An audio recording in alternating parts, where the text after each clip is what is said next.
Et il peut monter par ici, d'accord? Il monte haut, hein. Oh là là. Tu rapproches plus ton personnage de l'écran pour qu'on voit bien. Voilà, tu vois? Encore. Ouais. Oui, allez.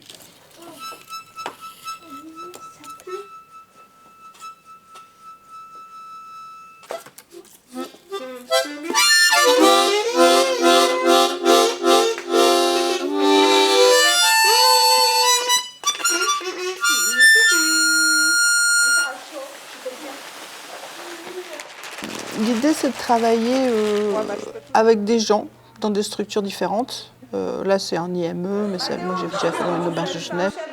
C'est absolument pas une résidence de création. L'idée, c'est de faire pratiquer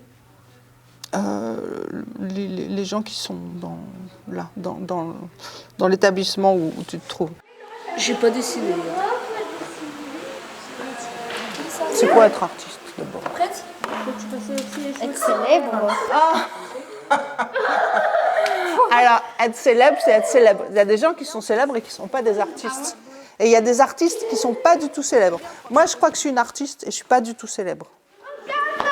Et du coup, c'est parce que tu n'es pas célèbre que tu ne sais pas dessiner? Je te jure, je sais pas dessiner. Même en art plastique, je suis nulle. Mais non, tu n'es pas nul, il faut juste essayer. Et c'est comme quand quelqu'un te dit tu chantes faux. Moi, je dis ça n'existe pas. Moi, si je chante faux, des fois. Tu sais quoi? Tu chantes pas faux, tu chantes autre chose. Tu chantes pas la même chose que les autres, mais tu chantes. L'important, c'est de chanter. Du coup, là, l'important, c'est de dessiner. Alors moi, je fais plein de disciplines différentes, donc je propose une espèce de trame qui correspond quand même à la demande. Il y avait quand même la thématique du regard. Du coup, en fait, j'arrive et puis j'installe des choses un peu partout. Là, j'ai mis des photos, une marionnette, j'ai écrit un peu sur les murs et puis je vois comment ça répond. Et en fait, quand il y a une réaction, je prends cette réaction et une question ou une interrogation, une réaction, et du coup, à partir de ça, je vais construire quelque chose. Donc ça se fait vraiment au fur et à mesure de la présence. Et comme on a 9 semaines, on a le temps d'arriver, de se poser tranquillement et de prendre en compte les réactions, justement, de prendre en compte le fonctionnement de l'établissement, voilà, et que les gens s'habituent aussi à notre présence. Moi, je sais pas faire... tu sais faire le cerceau comme ça? Moi, je sais pas le faire. Ouais, ça, j'arrête pas. Des trucs. Tu viens aussi? Ben si, allez, viens. Tu prends une brouette? Ah ben, une brouette, c'est parfait. J'avais pas de brouette. Du coup, tu imagines que tu es dans l'espace quelque part. Donc il faut que tu sois plutôt un peu plus de profil. Ah oui, tu m'entends pas. Tourne, tourne. Allez, c'est parti. Super bébé.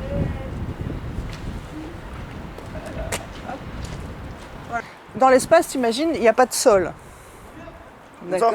Il n'y a pas de sol. Du coup, tu peux nettoyer le haut, le bas. Ah ouais, faire ça. Tu peux le mettre très haut, ça, ou pas? Bon, bien.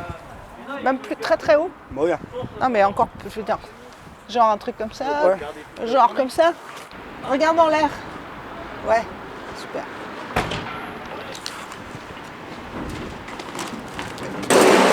J'aime pas les choux. T'aimes pas les choux, mon chou? Moi, je t'ai dit que je n'en veux pas. C'est pas bon pour la santé, on a dit. Comment faire pour faire des portraits sans que ce soit trop compliqué pour chacun, parce que l'image de soi, c'est compliqué. Et en fait, j'ai eu cette idée de faire des ombres pour avoir la silhouette des enfants.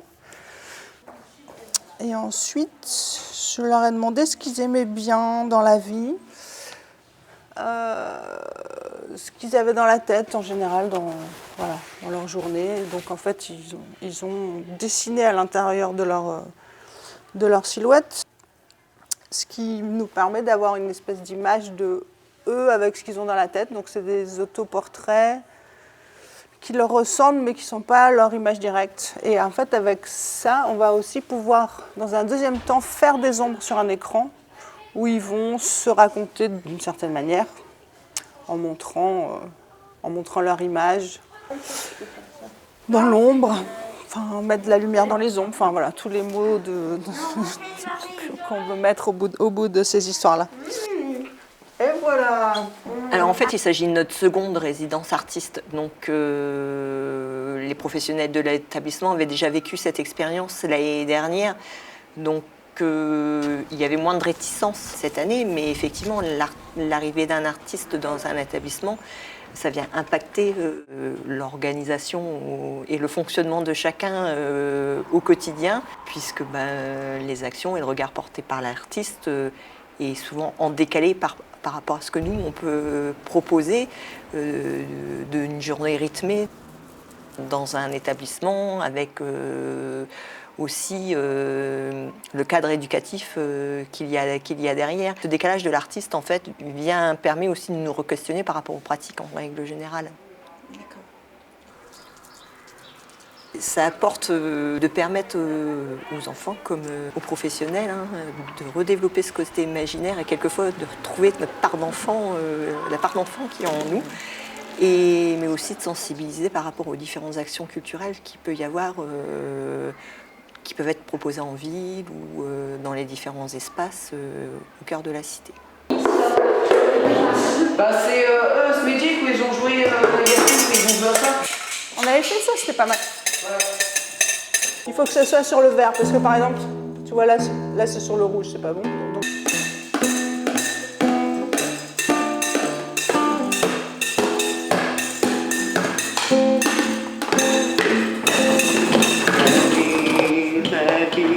Nous veut emporter avec les amis, sans oublier la famille, la vie, pas besoin.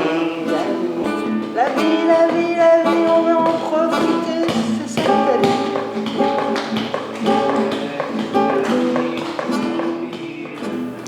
Comment on peut dire? Dire ce qui me nourrit, j'aime pas.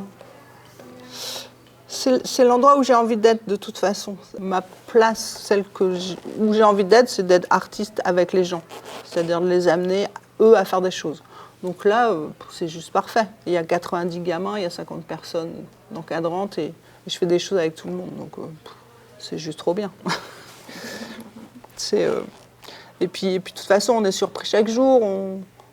On est surpris de tout, de ce qu'ils dessinent, de ce qu'ils chantent. Il y a des gamins qui sont très très en difficulté et puis tu arrives avec une guitare et là, les éduques ouvrent des grands yeux en disant « Waouh !»